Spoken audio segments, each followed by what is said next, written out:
You are listening to the On Purpose Podcast.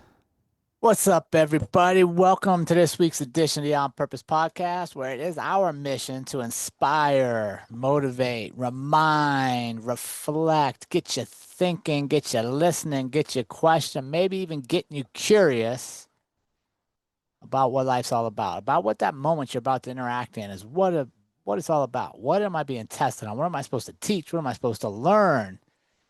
And I want to thank you for being here. Without you, we can't get this done. Over 6 years, every Thursday showing up. Today is episode 315, which is super humbling to realize like we have the longevity in the space and the trust of you all to keep showing up. So I want to thank you for being here. This week, I'm excited to sit down with Mark Porro, an author of A Cup of Tea on the Commode, which is a deeply personal and surprisingly humorous memoir about the journey as a caregiver for his aging mother. Mark's storytelling blends honesty, wit, and heartfelt reflection, offering an intimate look at the realities of elder care, the challenges, sacrifices, and unexpected moments of joy. What struck me about Mark when I came across his author biography and the book title is we're at an age in life where a lot of our parents are starting to require care, and our parents have already cared for their parents. And we got to see the emotional toll it took on them, how much they sacrificed to be there. And quite honestly, for me, a lot of times I question, would I do that? Would I give up that much time in my life, that much energy and stuff to be there? And I thought, what a great way to reflect on that question I have for myself is to sit down with Mark and understand his journey and maybe even ask him would he do it again if he had to do it all over again. So I want to thank you all for being here. And before we get to our interview, our conversation with Mark Porro, I want to remind you, please get over, like, subscribe, share on your favorite podcast apps, at YouTube, a simple comment. Even if you don't know what to comment, just give us a thumbs up or a love an episode on YouTube and Instagram or wherever you're getting the information, because even though we may not like the algorithms of life, we're in a space we got to play with them a little bit. And the only way I can help get to reach more people, to put more smiles on people's faces around the world, is with your help. So please like, subscribe, share, comment. Let us know what you're getting out of these interviews and these conversations. And this week, I'm excited to bring you author Mark Porro. So enjoy the conversation. Honor the Brave was founded by retired law enforcement officer Jeff Wolfgang and his wife Xana after Jeff was injured in the line of duty. It's their way of giving back to the first responder and military community through real estate. If you're a military or first responder, past or present, buying or selling a home, Honor the Brave connects you with trusted realtors nationwide and gives back through their Brave benefits. You receive an amount equivalent to 10% of your agent's commission as a thank you. An additional 5% goes to a charity you choose impacting first responders or military families, and you'll receive a handmade wooden flag honoring your service. Visit honorthebrave.com. We've got your six. Mark, my newest friend, welcome to the On Purpose Podcast. How you doing today? Thank you. I'm great, and it's good to be here. We're recording from the south of France, which is What? but I don't want your pity. Someone has to suffer here. Yeah, So man. Well, that's funny. So my wife and I just made it back from Florida where we spent most of winter. So we're back up in beautiful Wyoming. So kind of the opposite of the south of France. yeah, but it's still beautiful. That's the most important part. Yeah. I ain't gonna complain about it. And it's ironic that you and I are gonna sit down and have a conversation about your book, A Cup of Tea on the Commode, in which you talk about caring for your mom, because we are actually right outside my mother-in-law's house, caring, kind of helping her prepare for the next stage in life as she moves from her lifelong house and the one that my wife was raised in into a more suitable apartment for this stage in life. So I'm Yeah. excited to get your insights and your wisdom and enjoy some laughs with you, Mark. Hopefully, yeah. Yeah. Yeah. So I appreciate you being here. I want to thank you for sharing your story. And I love when people find the value in their own story. They don't get caught up in comparing their story to everybody else's and realize that when we share our stories, we can impact so many people that are maybe looking for that story, didn't realize they even needed that story, and it finds them. Right. Yeah, yeah, yeah. What was interesting with my, I never, obviously, you push the inevitable off as much as you can. Um, but while I was taking care of my mom, I learned some really good tips and tricks from hospice, especially when this whole incident started. And they were very generous with sharing what they knew. And then when I took over mom's care, I had a friend going through something similar with her father. And so I shared my experience and some of the things I learned, and she got some benefit out of it. And I said, well, I think I got something here. Mm. This is we'll get into more of the reason I think why I did it, but I thought that is definitely something that I didn't think about while jumping into this adventure, that it could help others. But so far, it's done a pretty good job of doing that. Yeah, no, I'm excited to dive into the meat and potatoes. But before we do that, Mark, I got to warm you up. I got to make sure we are on the same page here and learn a little bit more about you. So you ready for your warm-up questions, my friend? I guess, sure. I worked out this morning. That should be Oh, enough. okay. But Well, no, let's hey, go. this will be a mental cool down for you. Then we'll go to the other end. All Okay. right. If you had one word to describe you, what would that word be? I'd say ambitious, perhaps. We'll go with that one. Why does Read that come into to what you mind? want. Yeah. Huh? Why does that come to mind? I think because I've done and part of it is my MO is I get bored and I move on. So I've tried a lot of things in my life, and I've always gone into it with an open mind and open heart. And I have a motto. It's called "Find the Joy." It sounds kind of corny, but if I focus on the positive of any adventure. And if you focus on that, it just makes it so much easier. So I live in the south of France. I never thought I would be here. I came to this little village with an ex-girlfriend who always wanted to retire in the south of France. And we came here 10 years ago to look at an investment property. And I fell in love with this little village. And as soon as found this apartment, that what I'm in, I said, that's going to be my home. And so I put an offer in and they accepted it. And I moved here a couple of years later Oh, without knowing the language. But I've been, accelerating my education. It's still horrible, but I get along with all my French friends here and stuff like that. So that's one thing. But again, going to a foreign country, really not knowing that much about it, and coming here without really knowing anybody. And I just said, this is going to be an adventure. Let's make the most of it. And I've never looked back. It's been wonderful. So I that love it. motto came through here pretty well. Well, that was your next warm-up question. What's a favorite quote or motto that kind of guides your life? So we got find the joy.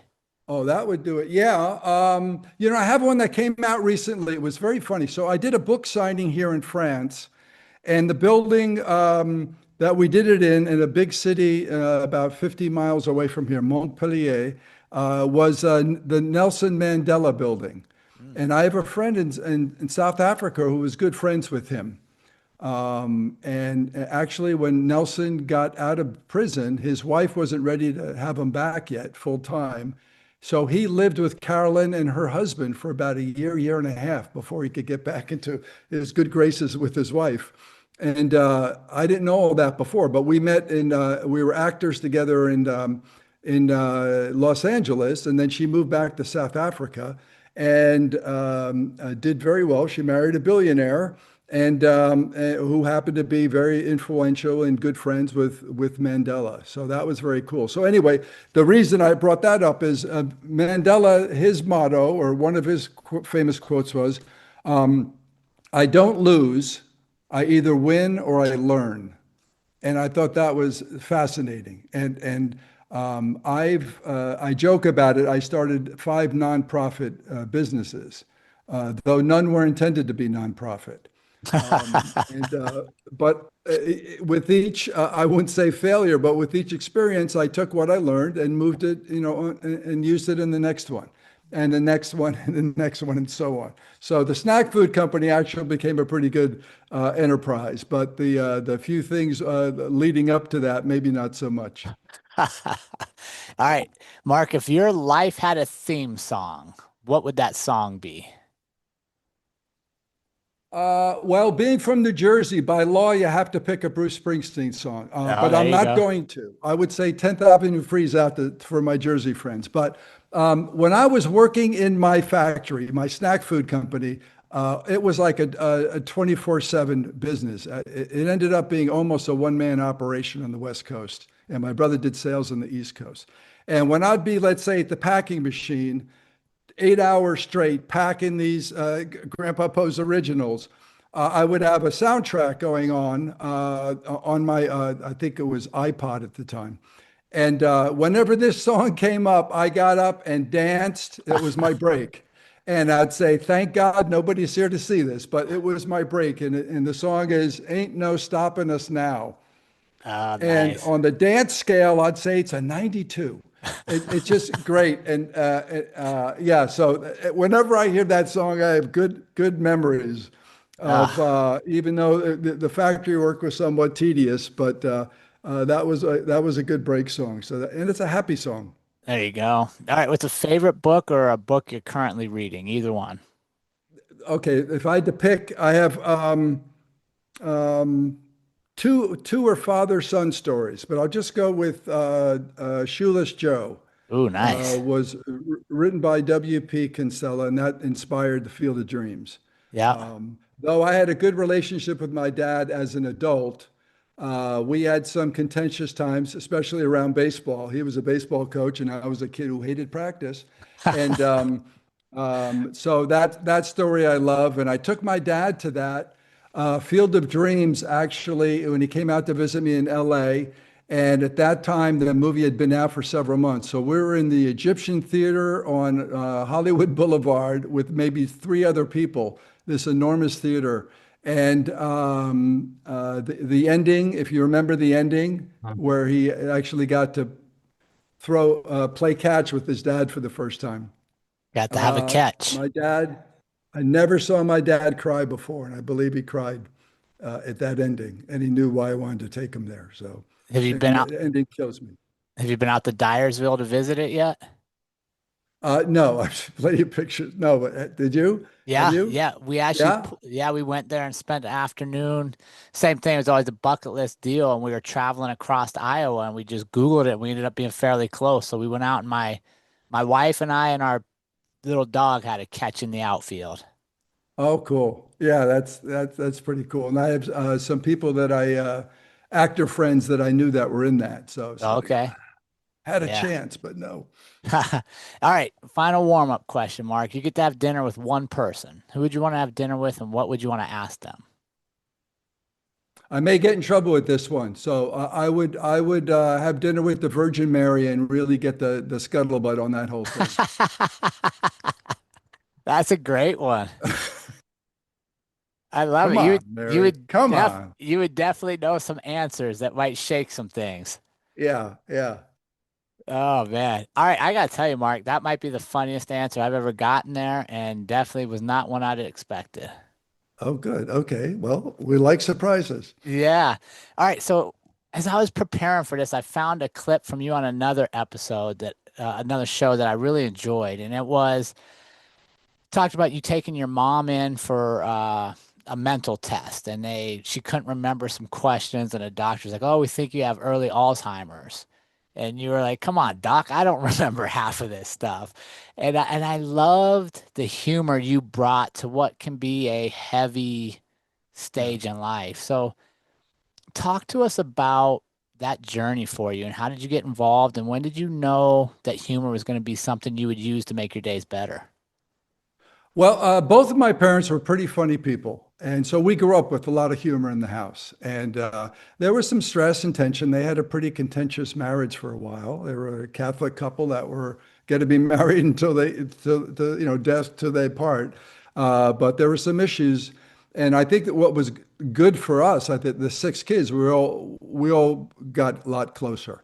And there was no abuse or anything like that, but occasionally there were some heated arguments and stuff like that. So humor was a big deal for us. And And my parents, I never heard them talk about pain or their problems, really anything other than, let's say, maybe some financial things at some issue. Because my mother was a shopaholic, though she worked full time, made her own money. My dad was a chemist, and he was concerned with six kids on a chemist's salary and a shopaholic wife. But she worked full time to make her own money to pay for her own shopping. So that actually worked out okay.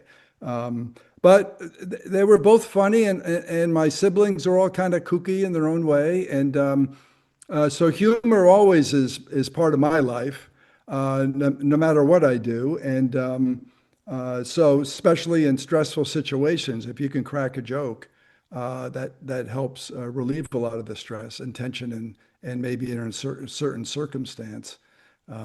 So when my mom first so at this time, I'm a carefree bachelor living in Los Angeles. I had no kids, was never married, and I had my snack food business, but my acting career was kind of winding down. And so I get a call from my brother saying, Mom just shut down, and the doctor cut off all meds and food, and hospice was called. And I was like, we know what happens with hospice because 14 Mm. years earlier, we called hospice for my dad, and 2 days later he died. So we all flew in. We were on death watch, um, and there was no physical pain, no medical reason. I think well, we knew she suffered from some depression over her years, but she kept that pretty well hidden. But there was no love in the house. We had a family that moved in upstairs that were supposed to keep her company and take care of shopping and cooking her meals and stuff like that. But they did not get along well, and I noticed some tension when I'd come visit, but apparently it was a lot worse when we weren't around. And I know my mom wasn't happy. So I think she looked around and said, boy, if this is my final years, that's it. I'm Mm. out of here. I'm going to check out early. So Yeah. she kind of willed herself to die. And that's how this all began. So, yeah. And so when you move out there, so you go out there and you just stay out there, even though you're I stayed out there expecting, for a few weeks. When I felt she was on the mend, after about maybe 3 weeks, no yeah, food, no drinking, she snapped out of it. really? And she snapped out of it, I think, only because we found out the hospice nurses, because we had sometimes new ones come every day. And at least in New Jersey, when you call hospice, they're on contract for about 6 months, unless someone expires earlier. And usually the end is not a good one. But this one nurse came in, and she took one look at our mother, and she knew the directive: no food, no meds. Let her go. She's transitioning. And she took one look and said, Mrs. Porro, are you hungry? And at that point, my mother's eyes were closed most of the time. She never spoke. She did respond a little bit to touch, but her eyes flashed open like a dinner bell rang. And it was like, what is going on here? And now this nurse accuses us of trying to starve our mother to death, which Oh, after doing these interviews and research, that I guess does happen. There are some kids who don't really love their parents. mm. And so this lady, we got very angry at this lady and said, go call your supervisor because you broke the rules. And the supervisor told her to leave, and they sent another nurse in. But in the meantime, I'm feeling guilty, thinking that maybe the original assessment was wrong because they're Yeah. not perfect. And so I went in and I asked my mom if she was hungry. And she says, what do you got? Again, first words in weeks. And this is now March. This all happened a few days after her 89th birthday in February. And then now we're into March. And she says, how about some pumpkin pie? And I said, well, it's not really pumpkin pie season. But my brother, who lived about 20 minutes away, was in the living room. And I said, if you want, go find some pumpkin pies. And he came back in less than 30 minutes with two fresh pumpkin pies. Uh, I don't know where he got them. I don't know if he baked them or whatever, but he came back with two fresh pumpkin pies. And that pretty much woke my mother up. Whether it was the sugar rush or whatever, I don't know. But she snapped out of it, and the color came back in her face, and she was alert, and it was fabulous. So at that point, I thought, okay, at least me, I'm gonna have a bigger hand in taking care of her. So I hung out for a number of weeks. Everybody else started going home. And when I felt she was on the mend, I went back to LA and then we kept in touch. At that point, my brother got her an iPad, so we did FaceTiming and stuff like that. So I kept in touch and I came back a few months later for one of her grandson's weddings. And I took over her care again for those 2 weeks. And I grew up with three sisters with long hair, so I kind of knew how to take care of the hair and things like that. I learned more than just put the toilet seat down. And so all this stuff kind of came in handy, which was great. So I got her all dolled up for the wedding. This was the first time she was out of the house since this whole incident. And she had a great time. And I called her the belle of the ball. And she wanted to dance, though at this point she's in a wheelchair. And she loved all the food, and she had a great appetite, and she had a great time. And so during those 2 weeks, I asked her if she wanted me to come back and do this full time. And she said yes. And so I got her permission, and then that put the wheels in motion. So the decision was easy, and working out the logistics took a little time. But so I moved back in December of that year as a supervisor, really, because at that point we had still some professional carers taking care of her, and I was making some money designing my brother's offices.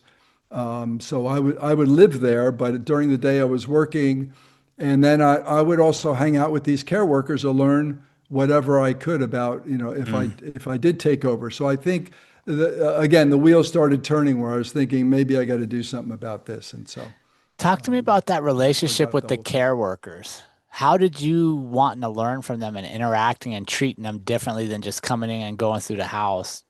How did that Well, help you and your mom? it's at least the hospice people, and again, some of the care workers were just excellent, and they were very generous with sharing, and they knew they could tell, when a family member is loved, and they're willing to share their expertise and stuff. So that was great, and also for us being open and treating them not like workers, but Mm. these are the people now with my mother's life in their hands. And they sensed that, and it was great. So hospice, I learned quite a bit. And with each care worker, I would just see how they interacted with my mother, because my mother could be a tough cookie. She was a Jersey girl, but she grew up in Long Island, and she had, I said, a very accurate BS detector.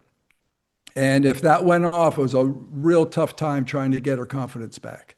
And but none of it didn't go off at all with it did with the people upstairs, but it didn't go off at all with these various care workers. So I just gleaned what I could from them.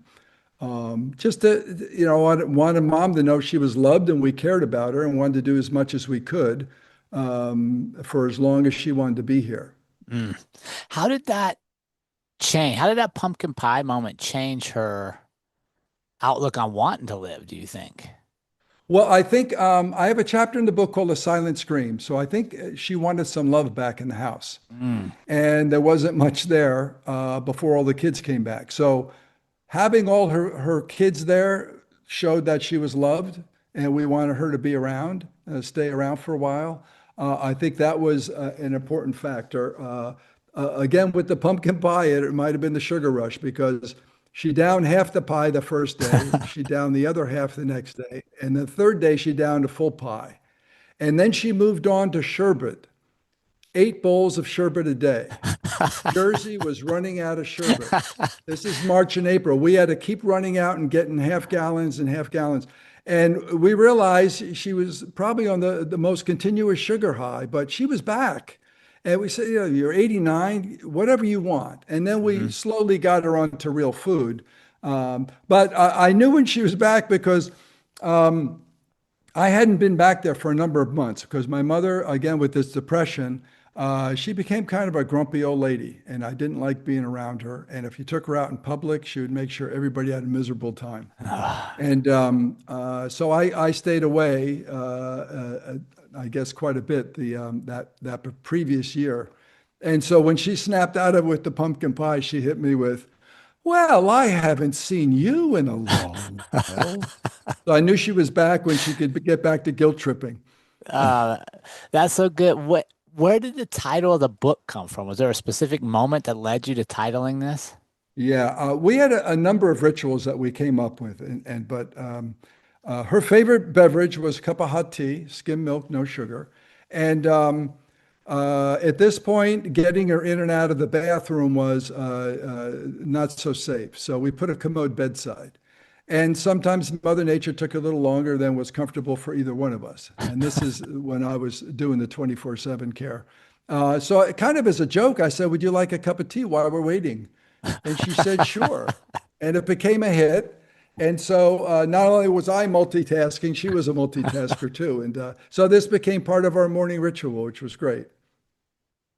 That's funny. Yeah, I love the title of it. That was what really caught my attention first. 'Cause I was like, okay, there has to be a story behind that. Yeah. Yeah.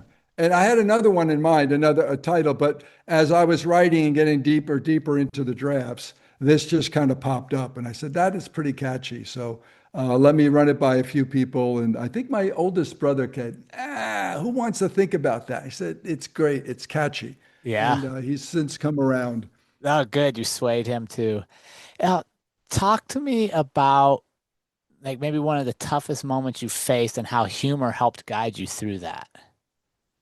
Well, let's say early on, you never know, when you're doing the 24/7 care, you never know if you wake up in the morning, if they're still going to be there.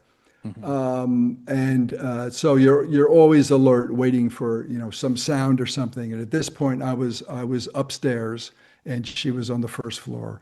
And I hear my name being called, kind of stressing in the morning. It was like 6 in the morning. And I just got to bed a few hours earlier. And so I come flying down the stairs and I don't know how many, there's 13 steps. I've maybe touched two of them. I slide into her room and I go, "What is it? What do you?" And she says, "Oh, you are here." And I said, "Of course I'm here. Where else am I going to be?" She goes, "I just wanted to check." It's like, I wanted to kill her. And I said, "Okay, next time, can you check maybe a couple hours later? That would be lovely."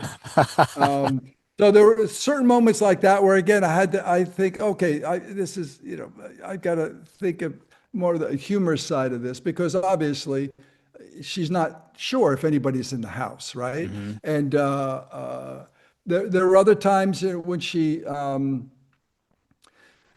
peed on me. There was quite a routine to get her ready for bed at night. There was, after the visit on the commode, you do a full sponge bath, you attend to any medical needs, usually give body lotion, and I'm just taping up her diaper, and she starts peeing on me.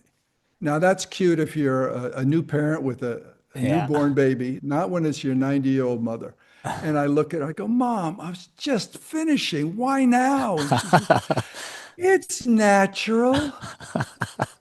And I just had to laugh. I go, how can you be mad at that? Yeah. She had absolutely no control over anything at Mm. that point. None of her body functioned. So I just started all over again, then double checked before getting that diaper back. "Are you sure?" And another time she forgot my name. Out of all the kids, um, she had a wicked sense of humor, so I wasn't sure. So one morning I go, and this is several months in, and I'm wiping her butt a couple times a day and doing everything else. And she greets me with, "So what is it I call you?" I said, "You're kidding, right?" And she says, "No." I said, "Name your kids." And she says, "Laurel, Michael, Carol, David, DC." And stumped. I said, "Mark." And she says, "Oh, Mark. Mark with the K?" I said, "Yes, you named me." And then I said, "I'm your favorite son." She goes, "Well, I don't have favorites." And I said, "Well, you have a favorite to forget." And so instead of getting mad, again, they're forgetful. They're still your mother, but they're a little slower. The mind may not be fully functioning and all that stuff. Instead of getting mad, I just taped my name in big block letters up to the ceiling. So when I would come in the morning, she'd be laying in bed and I'd say, "Good morning." And she'd say, "Good morning." And then her eyes would shoot up for the visual aid. And then very proudly say, "Mark." And after a few weeks, we didn't need that anymore. But I have a chapter in the book titled, "Does Wiping Butt Cause Amnesia?" And I think I have evidence that, in fact, it does, because out of all the kids, I'm the one doing it, and I'm the one she forgot. Oh, that's hilarious. Yeah, you could make a nexus that the two are correlated. Yeah, yep. I have evidence. Scientific. We took notes. Yeah. Anyway, it's in the A, book. a limited data pool, but a pool nonetheless. All right. So you mentioned something in that story that I wanted to go back to, and I was talking about how you only had a couple hours of sleep and you're rushing downstairs to check on her because she just wants to see if you're there. And the question is about balancing your own self-care when you're prioritizing somebody else's needs so heavily. How did you work that in? How did you manage to maintain your own wellness? Because sense of humor is probably a direct result of how you're feeling. And if, Right. how did you balance that? Well, the pros say you got to take breaks. And I didn't listen to the pros. When my sister and I were hanging out with hospice, when this first thing started, we took breaks because we had hospice on duty. But since I was there alone, I didn't want to leave mom unless necessary. And I didn't listen to the pros. And actually, mom almost outlived me because I had I had to go through three emergency surgeries at one point, and they said it was probably stress related. So that was not fun.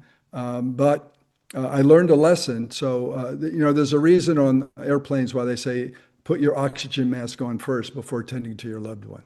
And so you have to maintain it's mentally, emotionally, and physically stressful, and you have to do your best to maintain. You got to be in good shape to be able to take care of them. And I was aware of that because while she slept like a baby, she slept many hours. I renovated her entire house, and the first floor that I did was the basement, and I put a man cave in there. I got a rowing machine. I got some weights. We had a treadmill in there, and I knew I needed exercise, and I always ate pretty well and always kept in pretty good shape. So I knew I had to do that, but I didn't do it enough. And sometimes it's best just to get out of the house for a walk in nature and stuff. And I didn't listen to the pros at that point. So I always tell people you got to do it. You got to listen to the pros and take the breaks, and do your best. So How would you like what advice would you give to somebody if they're struggling to create a routine that allows for that break? What tip would you give on that? well, that's the hard part. That's why I didn't do it. So you got to have someone fill in for you, Mm. whether it's even just a few hours, or if you can do a weekend or something, that's great. It's very tough to find someone you can really trust that's a pro, that you can trust and that your loved one gets along with. We went through a thing where before I took over the full care, I was there, let's say, as a supervisor, and I'd take over night duties. But for the day, we tried to hire a full-time person. So we went through the interviewing process, and boy, that's when you really realize how tough it is to find Mm. a good qualified person. And we had two other families live in the house before the latest people. And the first one was an absolute disaster. Second one, they were great. The wife was a nurse. The husband was a really good handyman, but he also worked for some very powerful people as like the go-to guy. So he was very well versed in all kinds of things that may have come up. They got along great with my mom, and she got along great with them, and they would come visit after they left. But unfortunately, they saved enough money to buy their own home after about a year. And then the new people came in, and they were all sunshine and roses in the beginning, but after some time moved on, then the tension started arising. So it's tough to find them. When I would go, every few months, I had to go back out to LA to tend to the snack food business. And my sister would fly in. She also lived on the West Coast, so she would fly in. So we always had a family member there. And my older brother, who lived close, he was the point man before I took over, and he would hire the people and take care of her meds and things like that. He would still come in every Tuesday night to cook dinner and get mom ready for bed at night. So he stayed in practice. He did that to keep up the routine. So if I did, which I did when I had to go to the hospital, he filled in while we were looking for someone else to take over. And he had a lot of he's in the financial business, and he had a lot of older people whose finances he took care of, and sometimes they needed caregiving. And so he would have like a network of caregivers that he trusted. And when this whole thing happened with me, one of them, one of those caregivers, her name was Marina, her patient passed away. So she needed a job and she was great. She ended Mm. up being absolute heaven. It was, and we were very lucky to have her, but very rare to find someone you can fully trust. Mm. How long did this whole journey take from going from hospice where you thought it was a matter of days to all your solo caregiving and then working with your family stuff? How long was the whole process? 3.5 years. Wow. So mom just turned 89. She lived to, I'm going to ruin the end of the book, 92 and a half. Now, did she ever ask you guys like why was I on hospice? Or did you ever tell her like, Mom, they told us you weren't gonna make it? Was that ever a conversation? I don't think we ever had that conversation. We talked, she mentioned death maybe in those 3.5 years, maybe a couple times. But I mean, we had a priest deliver the last rites. He was a strict Catholic. Priest delivered the last rites in the first go round. And it was funny at the end when we knew now her body and mind were all in sync that we brought another Catholic priest in, 3.5 years later. And she's at this point, again, barely opened her eyes, no talking, no moving, nothing. I held her hand and she would squeeze back. But as soon as we called a priest and he crossed that threshold of her door, she wakes right up. Hello. And I go, oh my God. And I said to her in front of the priest, I said, if you stand, I'm going to kill you. And luckily he laughed, but she knew, Yeah. a man of God walked across into her bedroom and she just snapped right out of it. And then as soon as he left, she was gone. Mm. Not dead, but she Yeah. passed out again. So there was another time where she said, we had some really interesting conversations and really funny moments. But so one morning she says, I'm saying goodbye. And I go, what do you mean you're saying goodbye? Where are you going? She goes, heaven, I hope. And I said, well, why? She goes, well, I'm not going to hell. I said, yeah, I know, but I just fixed your house. Don't you want to enjoy it? Oh no. And then I said, well, and I just bought 3 bags of crunchy granola. I knew she liked that. And so I thought that might get her. And she at least chuckled. But then she slept a lot. So she just went right back to bed. Um, Uh, yeah. And then another time she said she wanted to take her earrings off. And I said, I've never seen her without earrings. So I said, why do you want to take your earrings off? She goes, I want to save them for heaven. And I said, well, the safest place for you to have them is in your ears. So when you get to heaven, they'll be right there. She goes, oh, okay. And then went to sleep. But that was it. We never talked about death. With my dad, we did have, I had 8 days with my dad, unfortunately, just 8 days. But his mind was still sharp. It was his body that was conking out. He had heart disease, and he would say he had so much to live for and all these other things he wanted to do. And we shared lovely stories. Mom wasn't all that talkative at this point. And though she was a social butterfly her whole life, she was really, she could strike, as my dad would joke, she could strike up a conversation with a tree. mm. And she was lovely, but she was pretty quiet these last few years. What do you hope readers take away from your book? Not just about caregiving, but about life, resilience, and love. Well, I don't say I say it's not a how-to book, it's a what I did book. And Mm. I think I took a different approach being a son. I made it a little more romantic and I wanted my mom to know that she was loved and she was beautiful. And I tried to make every day special. One of the things I tried to do is make her laugh at least once a day. So humor was a big part of it, but also whether it's corny or tender, loving care, I did all these little special things that I thought that we enjoyed quite a bit. And I think as I'm sharing these with more people, they're getting it. You have our elders, sometimes if they're bedridden, it's really hard to hug them. Mm. And a hug is something that, they're lovely.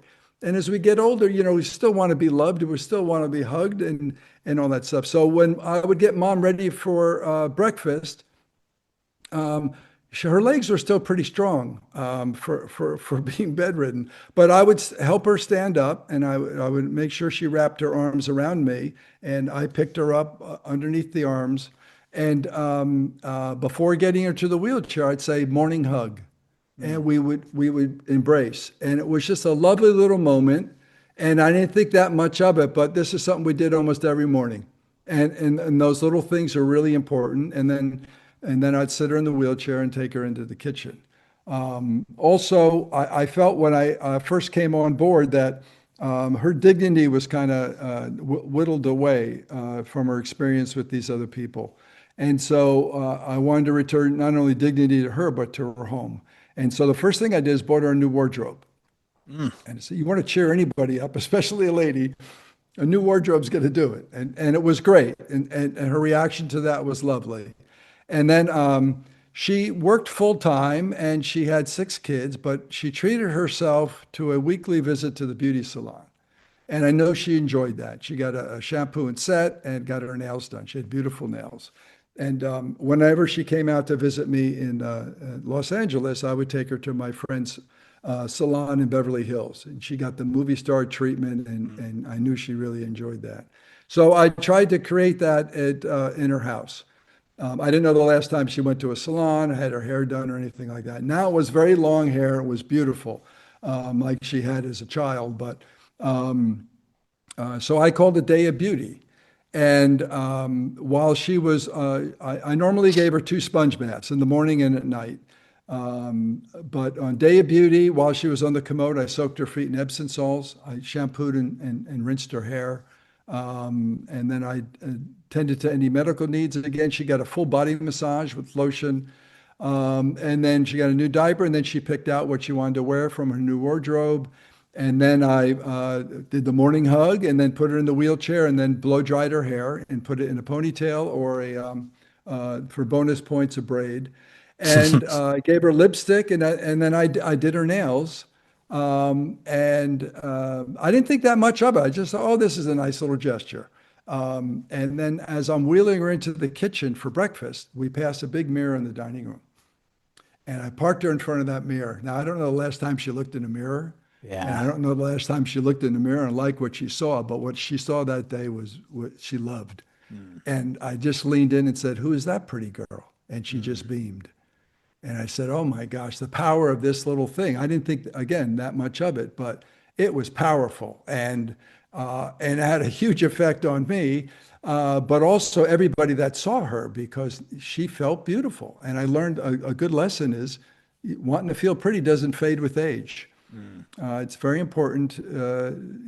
I think everybody wants to feel special. And so this made her feel, I guess, extra special.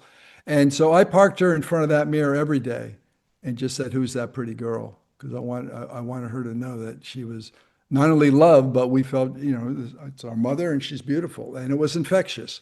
Everybody that saw her saw how happy she was and stuff. So it was really cool.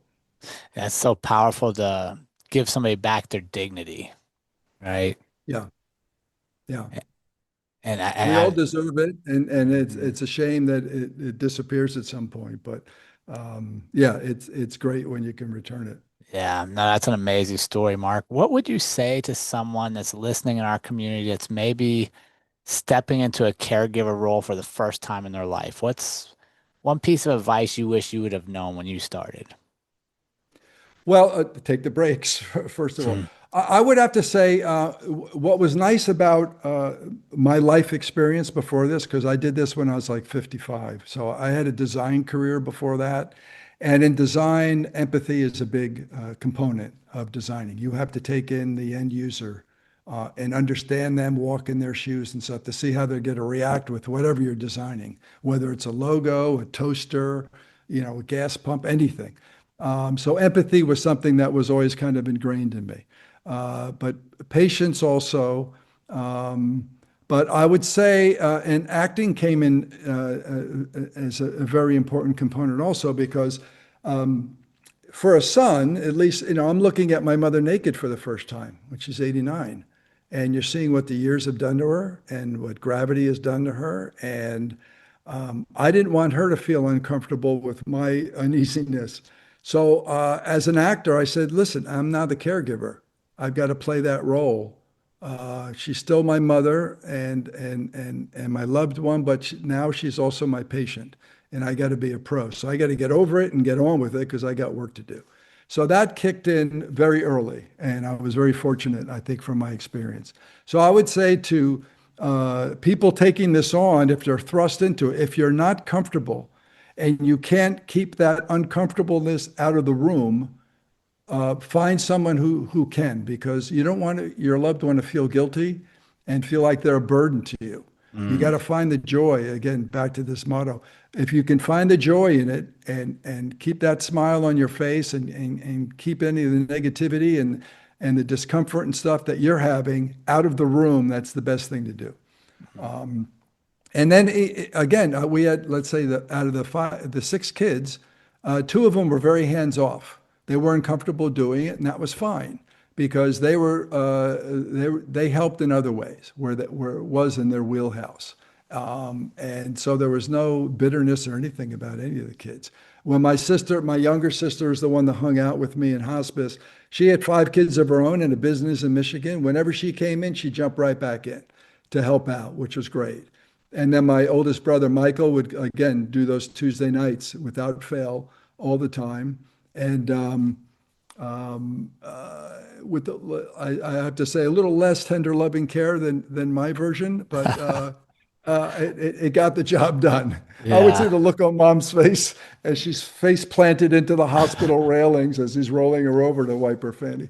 But she survived and she was good. So that would be the main thing do what you're comfortable doing. If you're not doing the hands-on, that's fine. Let your loved one know that you're there and you care about them and you're doing the best you can with whatever your abilities are. But I think knowing that the love is there is the most important thing. Who's ever doing the changing of the diapers and stuff, you risk, being forgotten. So, you may not want that either. So, Let me yeah. ask a follow-up question there, because you hit on something I think is so interesting, especially as my mom's aging, my wife's mom's aging, and both our dads have already passed. And that is, how did you not get resentful if the other siblings weren't doing the day-to-day like you were? Like you said, they stayed in their wheelhouse and you allowed that. Because I see too many times families get torn apart kind of at this Yeah. stage, right? One person's doing, somebody else is either not capable or they're raising their own kids, they don't have the time. How did you navigate keeping the peace amongst siblings so you didn't have infighting?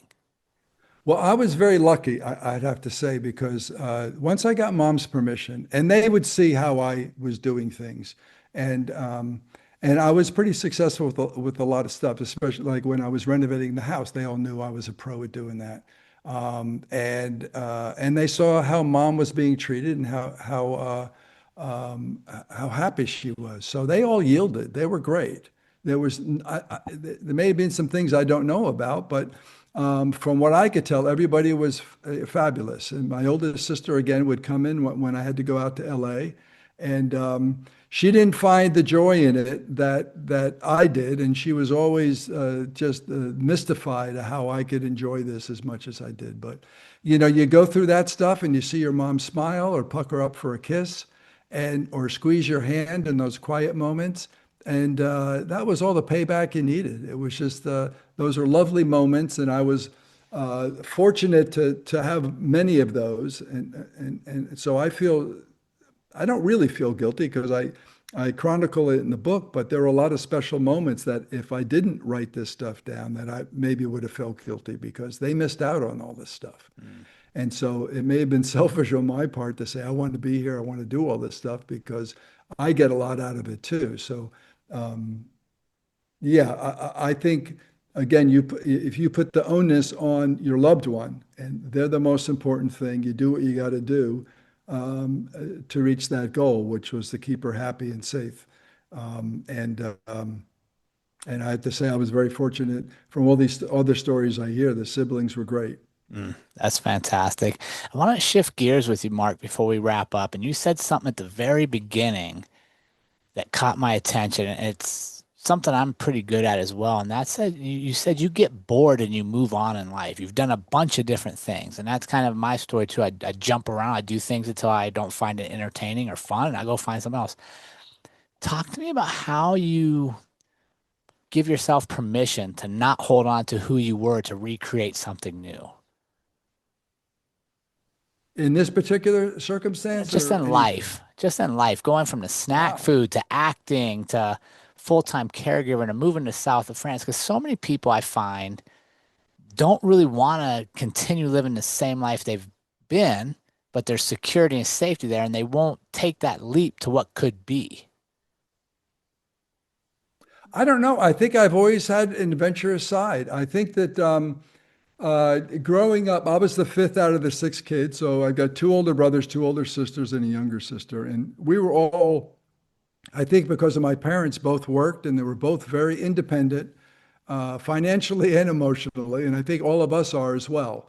And so all of us at one point owned our own businesses, which was, I thought, interesting. And we thought, well, either we're ambitious or people were afraid to hire us. So I'm not sure what it was. Maybe a little bit of both. And we're all from Jersey, so we have a reputation of being somewhat, we can be somewhat brisk and suffer no fools and stuff like that. So I don't know. Again, I think I was fortunate, and um, I've never really hit any disaster. It's just maybe the boredom. But when I took this on with mom, of course, there was no moving on. I had to learn what unconditional love really was about. At that point, not having children or not marrying, I thought I had a little grasp of it with my pets and things like that. But with mom, it was a thing we're saying there's no moving on until she wants to move on. Mm. So that was a life lesson. But also with the snack food business, that was my business. My brother and I started it to honor my dad. So when you have that kind of motivation, that's enough to keep you in it. Because there were a lot of struggles with that. We did that for about 15 years. And there were ups and downs, a lot of really ups in the beginning, and then they get some stressful points in the middle and stuff like that. And it was, but it was all, to keep my dad's product on the store shelves and in people's mouths and stuff like that. So with that one, again, when I was in LA, it was almost 24/7 doing this business before the cup of tea stuff came up. And my motto there was, you'd be dead tired and you have to work in the morning and do another 12-hour shift.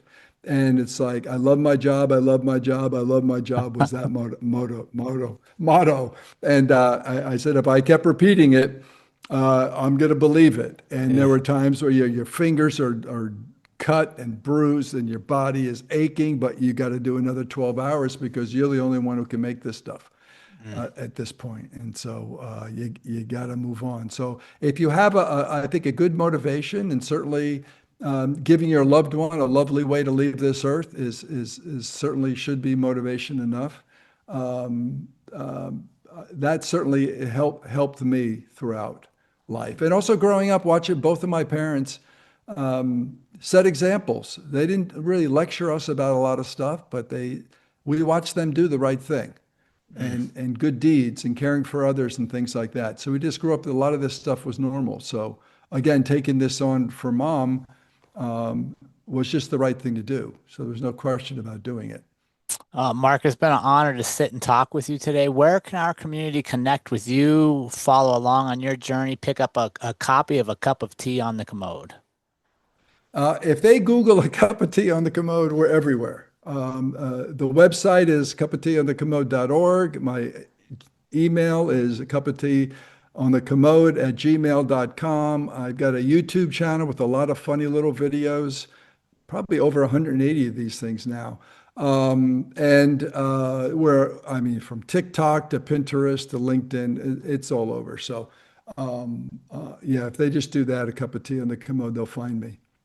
Mark, thank you so much for what you're doing in the world, for sharing the story of caring for your mom to inspire and bring some humor to what can be a heavy topic as others around the world face the same challenges. Yeah, well, it's my pleasure, and I love sharing this story because it keeps my mom in the present, and so Absolutely. that's your gift to me. So I thank you Awesome. especially for that. Thank you, Mark. And remember, team, life is far too short to live any other way than on purpose. We will see you all again next week.